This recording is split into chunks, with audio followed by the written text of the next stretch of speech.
জিরানিয়ার রাজনৈতিক উত্তেজনার আবহে এবার আক্রান্ত সিপিআইএম নেতা তপন দাসের বাড়িতে পৌঁছলেন রাজ্যের প্রাক্তন মুখ্যমন্ত্রী মানিক সরকার। উপস্থিত ছিলেন পার্টির কেন্দ্রীয় কমিটির সদস্য মানিক দে। এদিন তপন দাসের পরিবারের সদস্যদের সঙ্গে কথা বলেন তারা এবং ঘটনার খোঁজ খবর নেন। উপস্থিত ছিলেন তপন দাসের 91 বছর বৃদ্ধা মা পুষ্পরানী দাস সহ পার্টি ও গণসংগঠনের একাধিক নেতৃত্ব। ঘটনাকে কেন্দ্র করে এলাকায় রাজনৈতিক উত্তাপ আরও বেড়েছে বলে মত রাজনৈতিক মহলের একাংশের। যদিও সিপিআইএম নেতৃত্বের দাবি আক্রান্ত নেতার পাশে দাঁড়াতেই এই পরিদর্শন।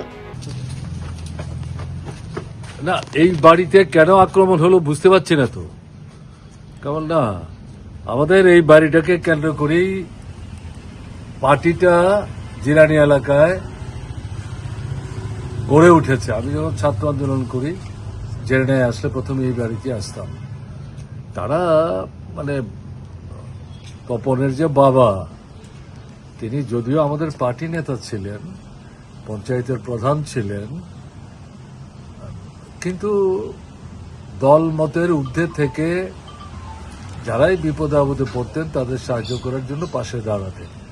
ফলে সব দলের সঙ্গেই মিলেমিশে চলবার চেষ্টা করতেন এবং সবাই তাকে পছন্দ করতেন, শ্রদ্ধা করতেন, ভালোবাসতেন।